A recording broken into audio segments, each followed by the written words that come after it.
Good morning, everyone, and welcome. Today, we call this meeting for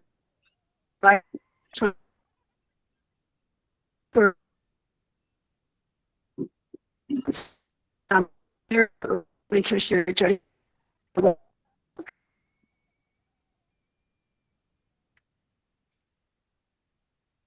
Jody, you are cutting out quite a bit. I wasn't able to hear most of those words.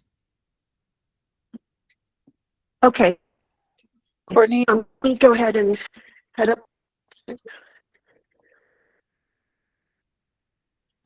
Courtney, do you want to do roll call? Yeah. Samantha Albert. Present. Yeah, I'm Yes, sorry, Samantha. everyone. I'll come to a better place to have better Wi-Fi, so I apologize. But yes, do roll call. Thank you. Yeah, no problem. I think we're always navigating internet challenges in this virtual world. Pat Dorsey. Good morning. Good morning, Pat. Christina Bury. Morning. Morning, Christina. We know Commissioner Chadwick McNally's with us and getting her internet sorted. Yeah. Mark Morgan. Present. Good morning, Mark. Julie Stencil. Oh, Julie said that she will be traveling some today and will hop on when she's able. Commissioner Veronica Medina. Present. Morning, Commissioner, and Allison Lurch. Present. And I apologize. I'm also having some internet issues, so my camera's off.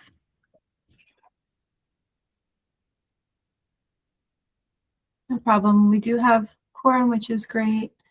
And it looks like Jody's making her way to better internet.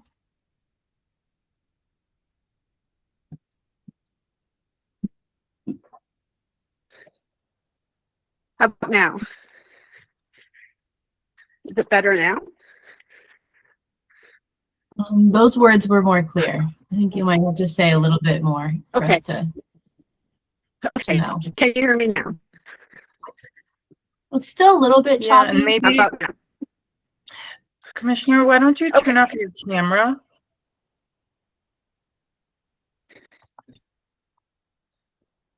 Good suggestion. Okay, how about now?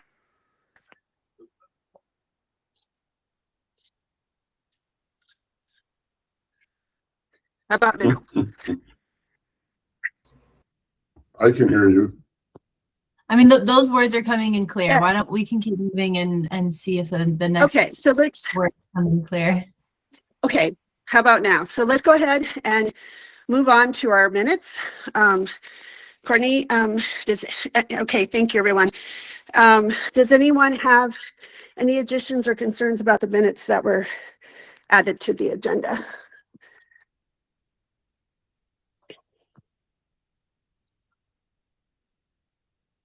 Okay, I welcome a motion for those minutes.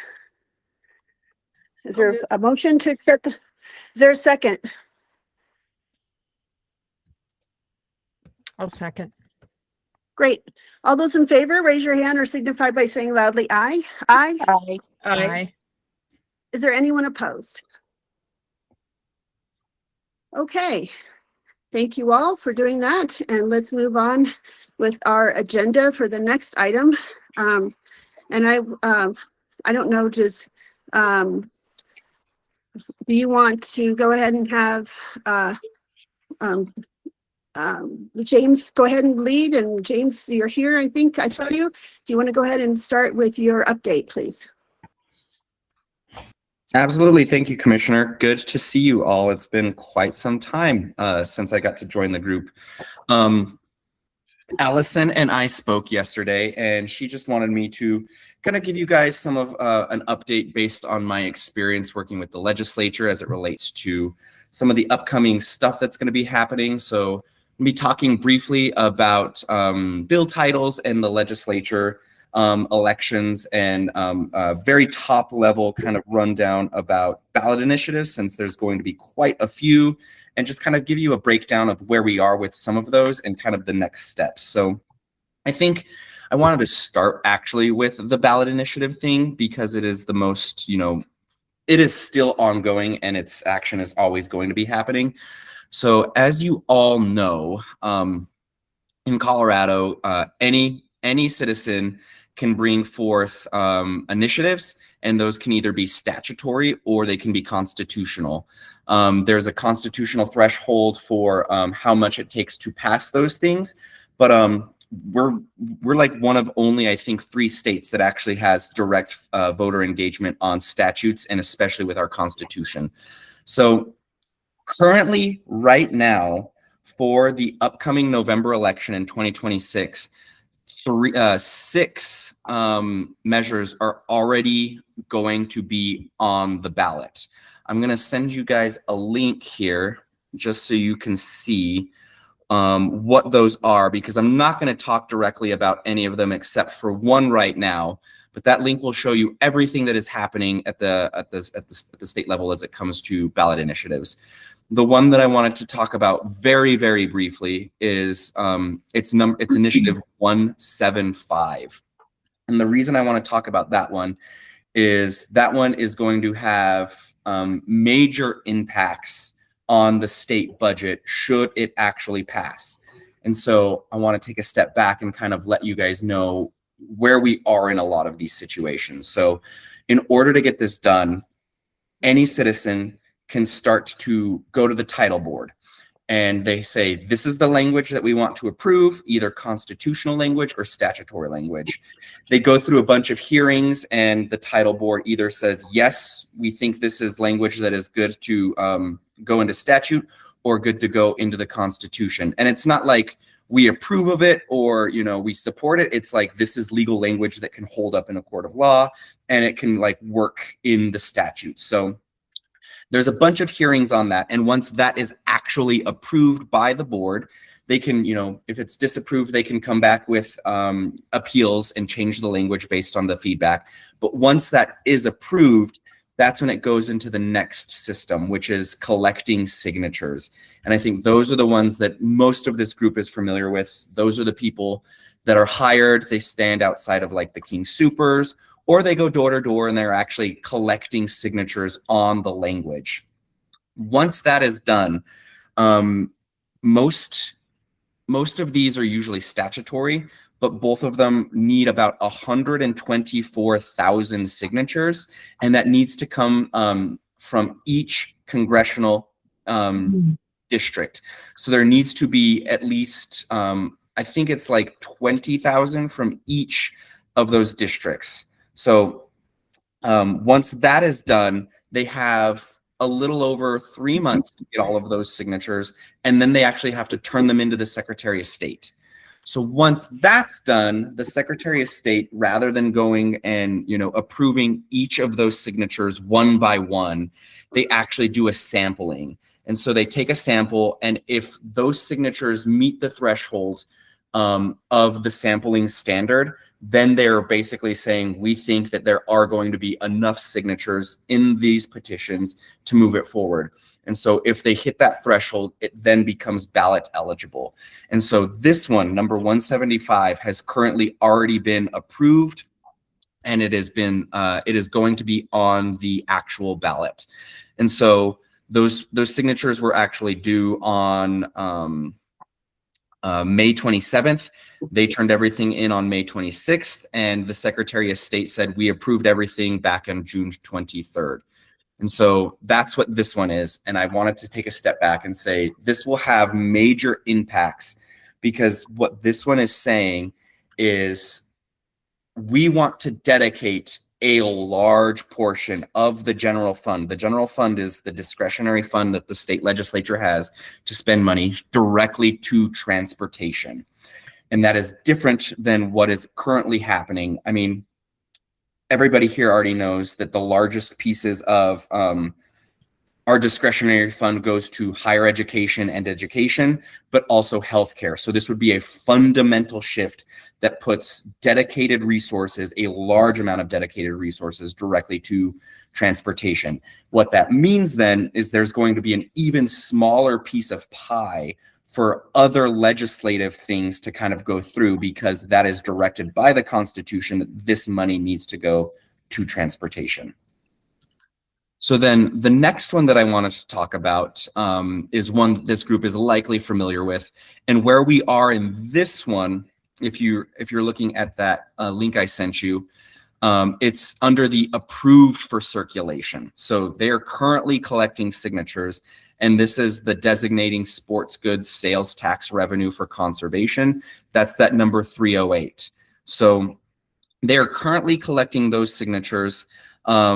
They needed to have signatures, at least 75% of those required signatures, to show that they're still on track by June 16th. They met that deadline. And so all of those signatures are due in about 2 weeks on August 3rd. And then once they're turned into the Secretary of State's office, they'll go through that sampling to see if there's enough signatures. Now, this is the one that you're likely familiar with, because it's taking sales tax that's already there, and it's dedicating not all of that money, but all of that money goes into a pot, and they're calling it like the Wildfire Defense Fund. I'm making that up right now off the top of my head, but that's basically what it is. And from that pot, certain money goes to these things, but the one that we're going to focus on is about half of that money is going directly to the Colorado State Forest Service, and also to the Department of Natural Resources, and a little bit to DFPC. And so this isn't going to fundamentally change the way that money is allocated, because it's already in that existing sales tax, but it is saying that it needs to go to these entities, and basically it's going to go 50% to COSWAP and to a little bit to DFPC, but then the other 50% is going directly to our Furworm grant dollars, that program, and to our HFVC. I'll stop there because I see Pat Dorsey has a question. Yeah, just a quick one, James. Does that one also remove those state taxes on the sporting equipment from Tabor? Like, so does it actually benefit a whole bunch of other programs by? No, if I'm understanding your question, there's no debrucing in that one. Okay. This is just saying all of the tax dollars that are usually there go directly into this new fund within the Department of the Treasury. So it's not debrucing anything. It's not saying that we can't take in more. It's literally just saying, hey, here's these tax dollars. Instead of like going into the general fund for general use, it's saying these tax dollars need to go specifically to these specific programs. Does that answer your question? Yes, it does perfectly. Thank you. Perfect. Commissioner? Shins, I wanted to clarify that again, because I was told, and I was actually talking to some of the 308, they said that it depended on the Tabor cap. So is it two pieces? So definitely it's redirecting all of those sales tax into those forms and or stuff, because I asked about that because they were they're asking me to help get people to endorse, and so I'm curious about that, because that's been confusing for a lot of other electeds who they've been talking. So I'm feel like I'm hearing, not saying you're not telling me what's accurate, it's just the proponents seem to be telling me a couple of different versions. So I'm just curious about that. And I don't think there's anything wrong in what they're saying, because those Tabor caps are always going to be there specifically because it is still sales and use tax. So that does get put into the general fund and that revenue stream, but it's not going to say anything different than that, because, once we hit that Tabor cap, then some of that money in the general fund does have to go allocated there. So if we do bring in more revenue than we're allowed to under Tabor, I don't know what that mechanism is to say where we start taking those dollars, but I mean, that's always a thing in Colorado, is if we hit that Tabor cap, it has to go back to the voters. But I don't know the actual mechanism on where they start to take some of those dollars. I don't know if it's like some from here or some from there. If that's something this group is interested in, I can kind of dig into it and get some more information. But the Tabor cap is always going to be a situation when it comes to tax dollars and the way that Colorado collects that money. You're on mute, sorry. And I appreciate that. And this is what I was understanding was, and I have calls into like, hey, all right, you need to help explain this better. But that if there's the Tabor cap still there, that this would help also remove the Tabor cap. So they could, if there is a Tabor refund, they could keep that and put that into the funds. But you're saying he had some there's- health issues again, there's that, and I'm just gonna also make sure I'm not actually Sorry. connected to this. Give me 1 second. Yeah, so then there there's also you're saying that even without that, they're redirecting all those sales taxes into DNR for fur warmer and cold swap. So there's like two things is what maybe there is. There's actually 4 things. So it's 50% to, and these are 50% goes to, let me pull it up right now. Sorry, I should have had this pulled up. I should have expected some of these questions. Here we go.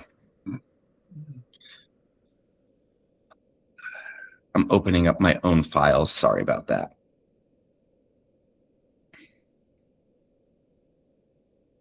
So 50%. So once that money is collected and, you know, the state treasurer starts to designate some of that money, it goes into technically a bunch of different pots, but 50% goes directly to, 50% goes to DNR and the Colorado State Forest Service. And of that 50%, it's half. So 50% of that 50% goes to Colorado State Forest Service, and the other 50% goes to Post Swap and DNR, and just a tiny, tiny little bit of money goes to DFPC. The other entities that are due to benefit from, the other entities that are due to benefit from that are Great Outdoors Colorado.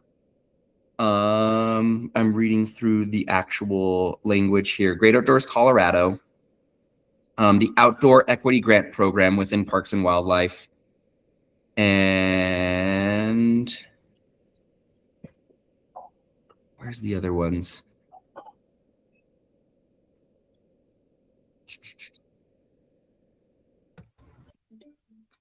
It used to be a lot clearer here. I'm sorry. I can pull that information and I can get it to you guys after this meeting, because I want to make sure that I'm giving everything correct.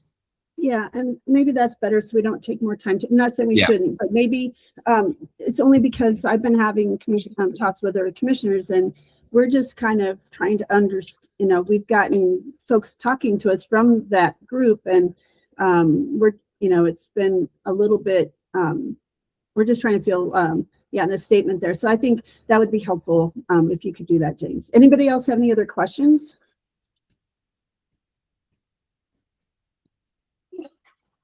Perfect. So then, oh, go ahead. Mr. Morgan. Yeah, real quick, you said a little bit goes to these other programs. Off the cuff, shooting from the hip, what percentage of that money would be a little bit? I wish I could answer that question, That's Mr. fine. Morgan, but you know, it all depends on the revenue that the sporting goods actually create.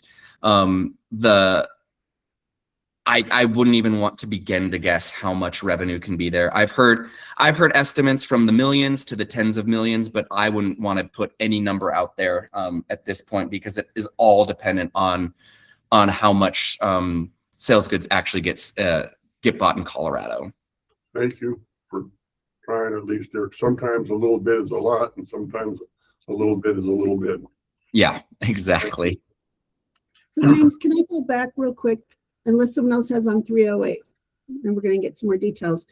308 or the 175, which, you know, we've been in a lot of conversations, and I don't know why you're all flipping on me, but you are. is there still negotiations going on to take it off the ballot before it goes because of the negotiations between the general legislature and the governor and some of the contractors association that put this on the ballot? I'm curious about, do you know anything about those? Because I know a little bit about those, and I still know there's some negotiations going on.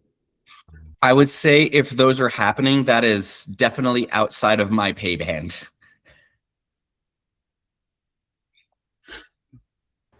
Okay, well, I just wanted to say, tell you all that it still kind of sounds like some negotiations, but we'll see. So, all right, because I know it's still to August 3rd to kind of, figure out what's there or not there. Okay, Yeah. well, let's proceed. Thank you.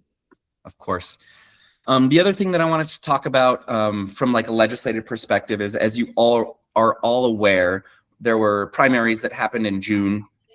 And so there were a few kind of like, I would say upsets, or just a lot of things happened that I think the legislature wasn't expecting. There were a few incumbents that lost primaries, and there were a few people that I think were a little further left or a little farther right that won elections that are going to make some of these other legislative seats more competitive than I think they were initially supposed to be. And so with that caveat, I think there's still a lot of uncertainty what may or may not happen come November.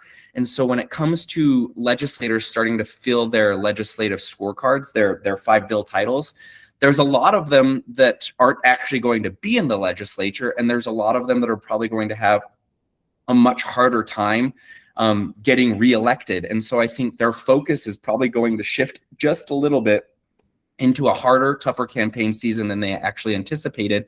And so their focus on actual policy and bills, I think, is going to have to shift. So as it relates to this group and trying to find bill titles, I think there's also a handful of people that are always a willing ear to listen. But I wanted to make sure that this group knew that because of the way that the elections kind of fell come June, that there's still a lot of uncertainty. And I still think there's opportunities for bill titles to be discussed with legislators, because we actually don't know who some of those legislators may or may not be. And so that's just the insight that I have from my time in the legislature, that when you have tough re-election campaigns or even election campaigns, that your time and energy should be focused on those campaigns rather than filling out your bill titles. So I wanted to leave that with this group to just kind of like mull that over to make sure, because I saw that the next agenda item was going to be legislative recommendations and how we get those direct to legislators.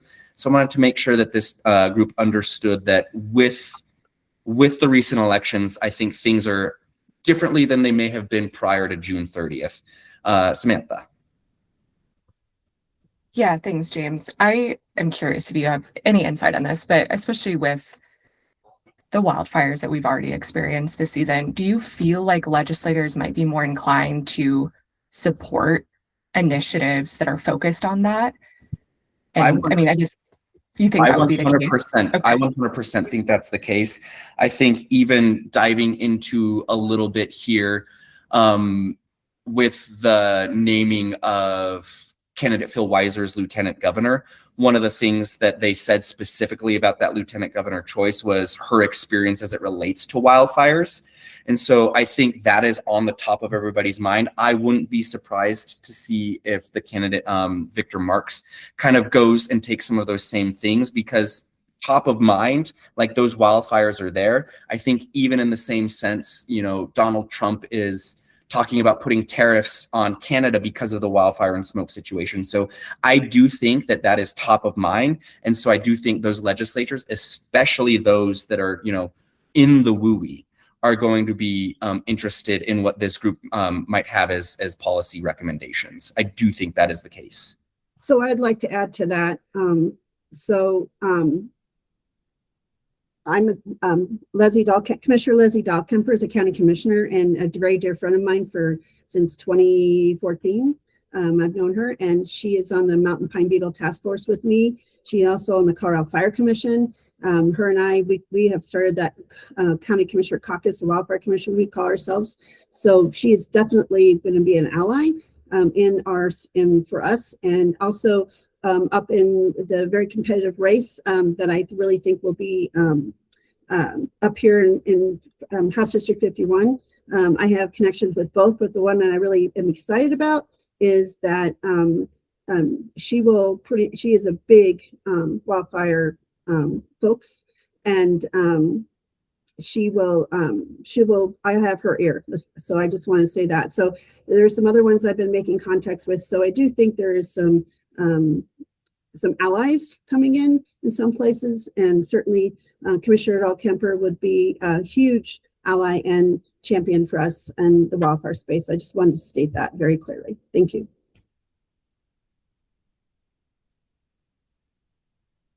Okay, any other items? And two of those candidates that are running for office have already asked me for any bill language. Just wanted to share with you. They have been told, and I do have some insight on maybe the Speaker of the House race and all of those. I do have been told that even though candidates are still running, they would like to have language for bills because they've been asked to go ahead and submit those to in case when they're ready to run. So even the candidates are running, if we have some connections, they've been told to go ahead and submit language to their caucus for them to go ahead and have those run through the Legislative Council and have those ready for whatever race turnout is. And so I just wanted to kind of also say that I think even though they're focused on mine, if we show up with a concept and some bill language, they have, and I think it is probably by the end of August is what I was told. So I just wanted to share that as well. And that's from the current leadership in the House and the Senate. Okay, anybody else? Anything else, James? No, thank you for having me. It's good to see you all. Yeah. It's great to see you. I hope you have a wonderful weekend. You too. And this will be hopefully everyone. We had 4 fires start here in Larimer County on Tuesday night after we extended our fire restrictions. One was near my house, and they all were put out. One of them was up in Rocky, and it's so I just want to say, and the big storm last night, I'm sure there was a few more around, and I don't always get told about the ones that only stay like 5 by 5 or something. So just wanted to say it's going to be a interesting ride. So let's put it that way. Anyway, let's move on. And James, again, thanks for that presentation, all the information, very appreciated. Let's see, on to the next agenda item, and that is for our continued discussion. And James, thanks for all the information. I'm sure next time we talk, we'll have even more, it will all have shifted some more, and we'll have some more to talk about. So, okay. So updates on discussions about 2027 legislative priorities. I wanted to start first with Mr. Morgan's here today, and him and I had a lovely conversation earlier this week. Yesterday, during the massive storm, and right after I hung up with you, Mr. Morgan, the deluge on Horsetooth was just massive. But I think this still has some, as he explained it, brought all back our previous discussion. There's still some things we could do in certain ways, but I'm going to let him explain real quick about how it's the what would you say, the contracting managers of the districts that have a little more power there for raising the limits. But I'll let you explain that, Mr. Morgan, if that would be okay. There's several parts to this, and I'll try to keep it as simple as possible. But basically, barriers to transportation in Colorado for moving forest products kind of come in 3 steps. There are limitations by the use of freeways, federal highways. All right, it's got a hard cap at 80,000 pounds on 5 axles, a typical semi haul truck. Colorado secondary roads and highways have an 85,000 pound cap. And then, and within Colorado, you can apply for additional weight permits on certain routes, which is pretty common in Colorado, and they're usually fairly accommodating if it's within their management plans for their different road networks. In addition to that, the Forest Service caps the use of their roads by weight as well and bridges. The one piece of this that came from our efforts earlier was that I thought that the Forest Service limits would be at a regional level or at a nationwide level. And I did learn that the authority to raise or lower those limits rests with your contracting officer you're on that forest. And a couple of the contracting officers said that they would be willing to step up and negotiate that. So it's a case by case, not by the district, but at the forest level. So there would be some, because some of the forests were hard capping it at 85,000 pounds, which essentially negated the ability to use the heavy haul permits on state roads. Does that make sense to everyone? I want to make sure we get this right. And just make sure, does anyone have any questions on that with Mr. Morgan right now? Courtney does. Courtney? I'm mostly just trying to capture it really correctly in the notes. So you're saying like the federal highways were 85,000 pounds. Federal Kinda highways are other highways- 80,000. Oh, 80? The federal was 80? 80,000. Okay. So it's 5,000 less. Okay. Okay. So now it's going to come back to that. Some states have negotiated. It's much tougher to do, but states who have a lot of forest products or needs for forest products movement have negotiated higher caps on federal highways. Louisiana successfully did that. One of the problems we have in our state is we put more miles on state highways with a lot of our trucking to avoid using freeways because we can't run the heavier loads. It's always a trade-off. You put more miles to be able to haul more weight or not. And Colorado is bisected by two major freeways, and a lot of where you want material and where it's being generated would really be conducive to be able to run on the interstate with the increased loads. And those roads are built to handle it.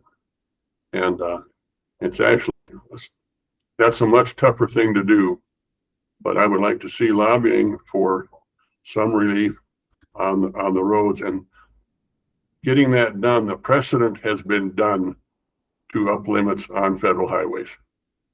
And that would help a lot of communities be able to get material out.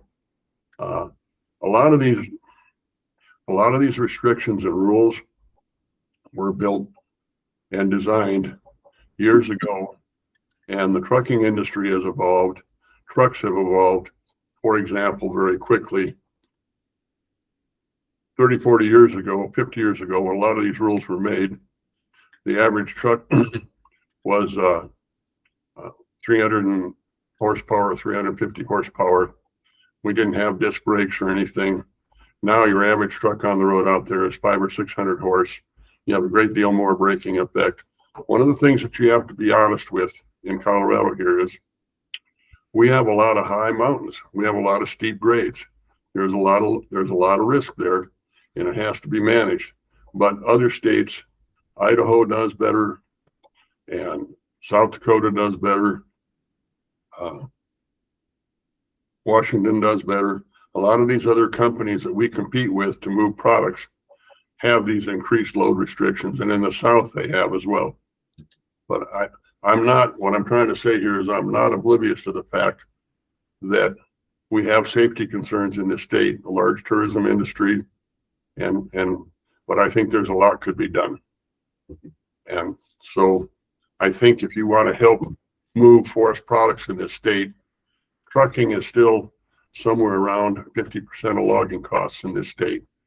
Plus you want to move all the byproduct for all, it's like we're talking about biomass, energy, and everything else.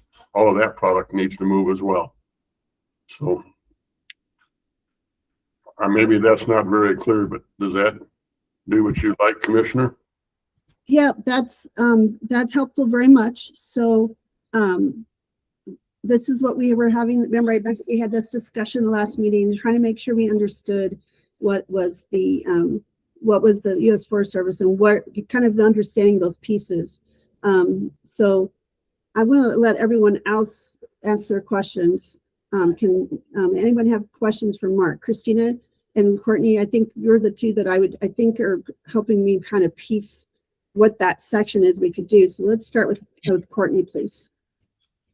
Okay, thanks, Commissioner. I think I'm still, trying to just make sure I'm catching everything. So the weight limit is 80,000 on federal roads. Yep. It's 85 on like state highways, but there are permits you can get for heavy loads that Yep. increase that. Yep. The Forest Service roads, those limits can be changed by the contracting officers. Right. So are you, I kind of hear you identifying it's actually the federal highways that are the bottleneck, given that the other two highways in the state can be. Not always. Not always. Okay. Okay. There's an opportunity on the fed highways, freeways, essentially, but many of the forests were not allowing the state heavy haul permits because if you couldn't haul it on the forest, then it didn't matter what you could haul in the state because the wood generates on the forest, then goes through state highways before it goes to a federal highway anyway. A lot of them never see a federal highway. It's a threefold problem. And they're some ways they're together and some ways they're not. But as soon as we started digging into this, some of the forest contracting officers stepped up and said, well, I guess we could consider changing this and work on it. And so, I mean, that was kind of an instant, it was a small win, but it was an instant win. We could at least get up to hauling what the state highways allowed. And so they have control of their roads. The state has control of their roads, and the state kind of works on a case-by-case basis as to what the haul route is. They may say, well, no, you cannot haul heavy loads on this because we have the road surface isn't built for it, or the bridges aren't built for it. But where there is opportunity, it's a matter of taking advantage of opportunities. But you couldn't even use the state numbers that they would approve if the Forest Service wasn't letting you load that in the first place. Does that make sense? Yes. Okay. And Chris, did you have some more you want to build on that? Christina, would you like to add or maybe reflect back what you've heard? Mine's more of a sequencing. So, Mark, what are your thoughts on like this is a chicken and egg situation, right? Like if we make moves on the federal highways, it could be that we get a cranky contracting officer that doesn't want to accommodate or have the time to deal with modifying their normal regulations. I don't know. So, I'm just trying to think of like how to, like if there's a way to strategize, like what's more advantageous to work on in a sequencing manner, or like, is it just a free for all? Like we got to tackle all three of those issues. Realistically, in my mind, the Federal Forest Service contracting officers are low-hanging fruit. Okay. With Okay. a stroke of a pen, they can do this. They've just got to look at their roads. And what's really interesting about this is on federal timber sales, timber purchasers pay for gravel replacement and road repairs at specific cost on your contract. So not only, so I mean, to me, that one's a low-hanging fruit. Let's just say, hey guys, it's time to get in the real world here and get these weights up to where we can at least, in my mind, the limiting cap should be state road regulations. The feds ought to go along with anything that the Federal Forest Service ought to go along with anything that the states were going to go with, so we could at least generate the loads. And then the other part of that is you have primary and secondary hauling problems. First of all, you're hauling material off of the forest or off of private land that you're going to process, but then oftentimes you have secondary hauls where you're moving products around the state, byproducts and such. That's where, and some primary transportation problems I think, I don't want people to back away from it. I think it can be done. I think the federal freeway regulations will be the toughest one. Okay. And for years and years and years, it was an absolute wall. Okay. And now other states have had the same problem. And I believe, I want to be sure on this, I'm pretty sure that Louisiana has got some changes in restriction on federal highways. They got a bill all the way to Washington. And I believe that Maine did. And it's states with problems. So, you know, it's reaching the wall and getting the first case. So I don't think it's impossible. I just think it takes effort. But federal highways, they're built for it. They're tough enough. They've got the road base, and we need to be able to move forest products. And I think the state, in limited situations, I mean, I see a lot of people here that are in a tough position, county commissioners being one. They want to protect the road network. They want, their road advisors are going to say, oh, we don't want to do this, we don't want to do that. Well, you make trade-offs. And if you're going to manage your forest and get the job done, we've got to reduce the costs. A great amount of the mills in this state particularly are hanging on the edge. They're right hanging on the edge, and that's coming from the fact that they can't transport logs economically enough to feed the processing facilities that they have. And so, I mean, I think anything there could make a difference. And Commissioner logging, Wood, I'm sorry, Mr. Morgan, go ahead, finish. no, that's fine. I just got to remember that almost half of our costs for logging, It's transportation. when we do our books, you know, it's half timber harvest, putting it on the landing, ready to go as a log or whatever, and about half getting it to where it's going. Not always, but often the case. And then additionally, after that, you got to haul out of the byproducts to different marketing sites. So Yeah. that's, I don't know, is that That's answer helpful. your questions? Commissioner Waters. Yes, thank you so much. I thank you so much, Mark, and I appreciate this, the way you're thinking about it and trying to get to the root cause of, you know, reducing cost. And I appreciate you also calling out, you know, when I hear something like this and you know, the work that Summit County does on our roads, I start to get a little clamped, you know, trying to maintain our roads at a higher weight limit. I'm just curious to know, I'm kind of thinking out loud right now, but do you know if there, I think some things that it would be important for us to think about in this discussion would be more data that shows like the safety impacts in those states, such as Louisiana or Idaho or in the Dakotas, that correlate to the safety impacts when you do start to raise this weight limit. I also am curious to know if there's been any like safety considerations or more stringent regulations around drivers of the transporting of the logs. Those are things that I'm kind of thinking about in my head. And then, you know, I think also is it specific to just, are you thinking specific only to logging and forest materials? Or do you think that this would potentially open up an unintended can of worms for other products that also want to push that weight limit? Those are things that I'm just thinking about out loud. I could answer several of those questions. Number Wonderful. one is on your county up there, many other industries take advantage of the haul permits and weights. So that already exists.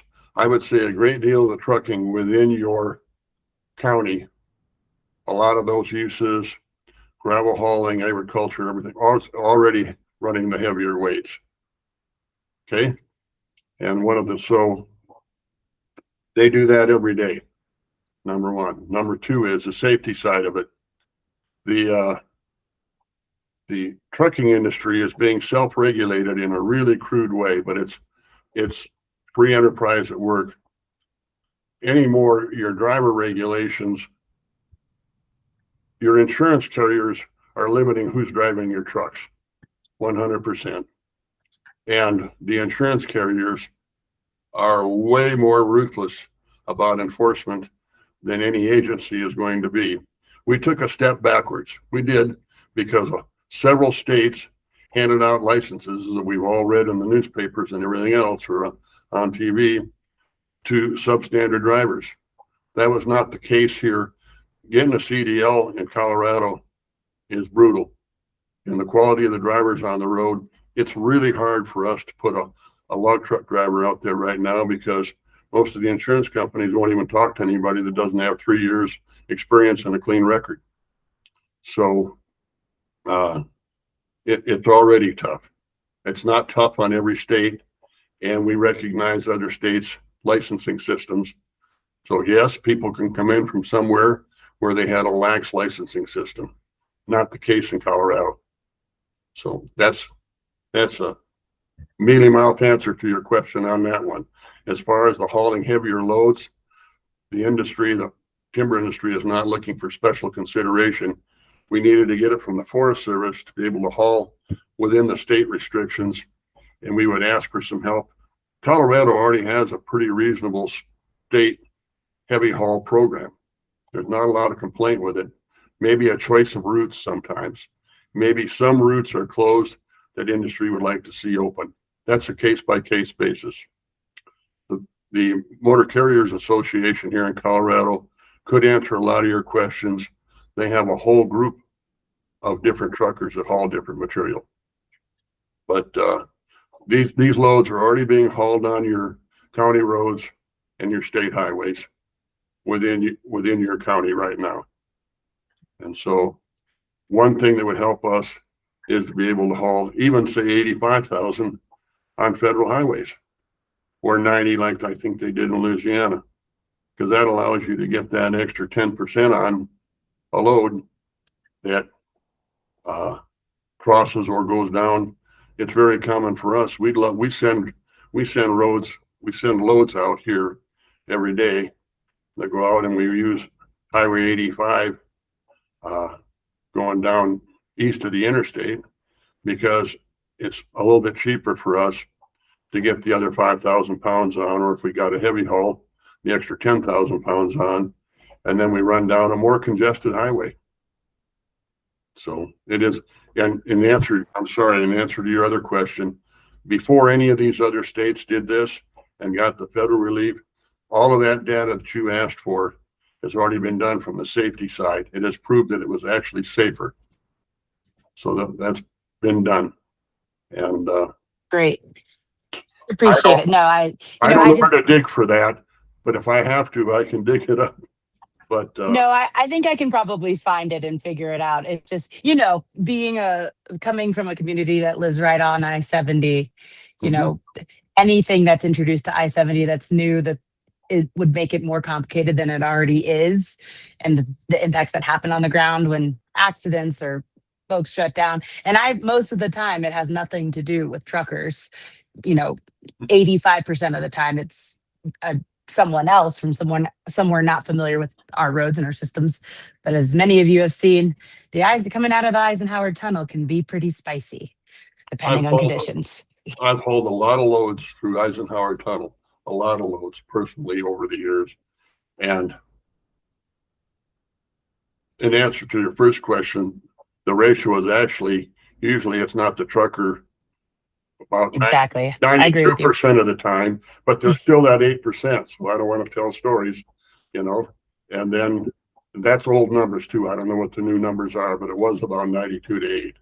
But that's why with the trucking industry right now, anybody that's running a fleet, more trucks, have all got cameras all the way around. They got cab cameras on the truck. They got outside cameras.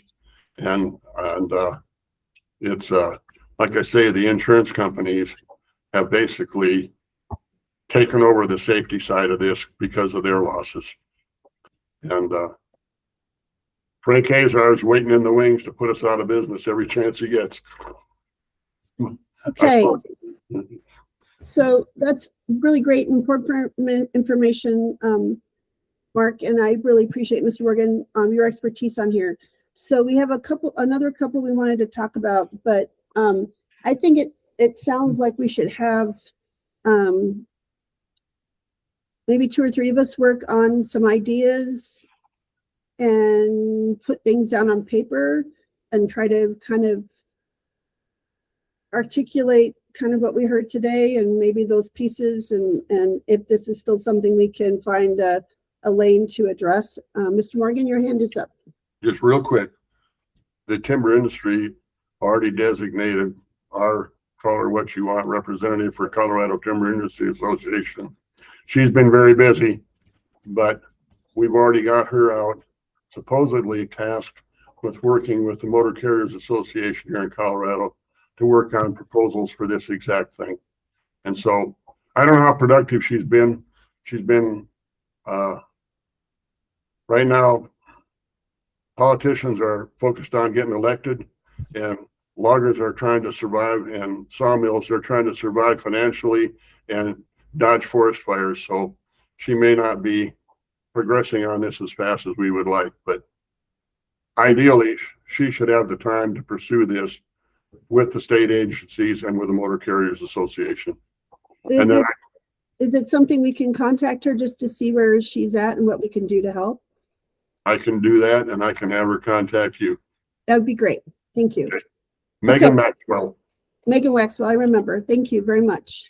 Okay, so next item, because we're almost out of time and I want to honor our time. 2 things. First, and then we want to talk, Courtney, about, you wanted to talk real quick about the timing, but the resolution that we wanted to have read about having our forest health vision, the 2050 plan, have that read as a resolution and get them to adopt it. And I think this would be really important with the new governor and new folks that are going to be in the legislature. I do have 1 or 2 legislators who are willing to maybe introduce that right off the bat. I think it'd be a great way to have this read immediately and the first couple of weeks to make sure we kind of set the stage for how important this is so it doesn't get lost in the shuffle. And so, and I think people might be paying more attention then. So I don't know, I was going to ask Courtney and Allison, is there a way to request a rough draft of a resolution you all think your legal team would be comfortable with? Brief one, and so we can bring that in front of us, and then I can, because I think in the next couple of weeks we could get this, get someone to champion this right off the bat. I have a couple of folks who are in leadership that are interested in supporting this resolution. Yeah, Commissioner, I think we can, I can just after this meeting ask our AG's office if they would like to work on this for us. And so, yeah, I can take that to our AGs and then to our, a few other folks that I know have done these things. Awesome. Great. So that's the next one. Any other discussions about any other priorities? I think we're still kind of looking at those. Any other ones you and Courtney or Allison want to kind of discuss and bring forward? Oh, we wanted to look at the plan from Pat. Pat, we don't know if we have enough time. Can we bump any questions we have on that other plan that was attached? In case we have questions, can we bump that to the next agenda? Certainly, and it was actually just more for information. Yeah, I had some questions, but I thought maybe we could bump that in case people want to take another chance to look at that and ask some questions. Allison. I just wanted to provide a brief update on some conversations Courtney and I have been having with Sarah Hameen, our legislative director, or our policy and legislative director at DNR, regarding our legislative recommendations and how we are, since we don't have the Wildfire Matters Review Committee to do our annual presentation, just some ideas and things that are moving forward. Is that okay, Commissioner? That is great. Okay, so we're working with Sarah right now, and we are going to directly send the legislative recommendations to legislators instead of in one bulk group email or just one swoop with our annual report. We're going to get those out as soon as possible. So we're meeting with Sarah probably on Monday to finalize our email, and then we will get that out for the first step. The second step is setting up meetings, one-on-one meetings with key legislators that were on the Wildfire Matters Review Committee and other key legislators as well. So we don't have that list yet, but we'll be working on that to get meetings in the next month. I'm pretty sure they'll probably all be virtual. I'd love a one-on-one, but they'll more than likely be a virtual meeting that way too. So that's where we are at right now. And Courtney and I are moving forward on that. So you're sending it out, all of our legislative parties sending that out to that whole list of the legislatures about what your priorities are. And then the meetings, I think we had talked about maybe having some of us from this council be in that. So is that what we're looking for, to have them coming at this time, or arranging a time where they might be able to come? That's to be determined, because we don't have meetings set up yet, Commissioner, but we think internally that there's a lot of power to have a member of the legislative committee or from the council on those meetings with key legislators. So we will want to pull people in. Great. Make sure you contact Representative Senate Pro Tem Andrew Basenecker. Okay. And I'm assuming you'll do Dylan Roberts as well. Yeah. Yeah. Okay. Just wanted to make sure. Okay, great. Any other updates? And Courtney, I think we're out of time to talk about the timing. We still seem like we have some trying to find the right time. Are we looking more at Thursdays right now? Or that doesn't work for Mr. Morgan? I'm trying to understand where we're at on that. Yeah. So the largest limitation for Fridays was really my schedules. I'm often doing site visits and things on Fridays, but there was not a time in the other part of the week that worked for all of the members. So we're going to leave it on Fridays. And there will be some times when I'm not able to attend, when someone else just might have to record the meeting. Allison or Roberta from DNR might be able to step in. So we're going to keep them on Friday. We discussed switching them to the first and third Friday to help with scheduling other meetings that are standing. But that's not confirmed. So we can talk more about that when we have more time. But for now, Fridays are still the day. Okay. All right. Well, thank you, Courtney. I appreciate, I know it's hard on Fridays. We'll continue to look at this, but we'll just continue on Fridays. So in 2 weeks, we'll maybe have some more of this about the list, going out and having a meeting. And maybe I don't mind maybe putting some things down. Maybe Christina, and Mr. Morgan can kind of throw some ideas down on paper and send it to Courtney, who can maybe throw them all on one page, not asking you to combine them, but maybe put it all together. And I think it's okay that if we're asking questions but not making decisions, we can do that. Was that correct, Allison? Okay. I believe that's correct. Yep. Okay, so as long as we're not discussing decisions or things, we're just gathering information, we can maybe talk. So is there a way that we could all maybe be on a quick call and just ask questions and ask for information to be put on a document? Or do we have to just send this up? Courtney, what do you think about that? I think as long I think we can get on a call and ask questions. I think that's fine. I think we just can't be making any council decisions. Yep. Or even talking about how to influence decision. We just want to gather some information. So Yeah. Christina and Mr. Morgan, are you interested in maybe having a call in the next week? Are any of you available next week and a half? I I'm will fine make with, time. there's not a lot I can actually add, but I'm fine reviewing or like kind of being an intermediary with our biomass folks who are more experts in this, but I am happy to support you all in any way, I think, but probably like I'm going to have to shuttle information. Okay, that's great. That's helpful. So Okay. Mr. Morgan, you and I My were, time is yours for anything Yep. that would move this along. I owe you a Pepsi. Okay. So, Yeah. all I'm right. not a coffee guy. I know, I owe you a Pepsi. All right. Well, we have I think we've got our next steps done. So now I welcome a motion for adjournment. So move. Is second? Second. And don't worry, Samantha, we'll keep you, if you can't be here in August, we will keep you up to date. And if you have any feedback you want to do, please send that to Courtney so that we have your voice in that. So anybody opposed to that motion? So we are now adjourned. Have a happy Friday. Get outside, enjoy, and it's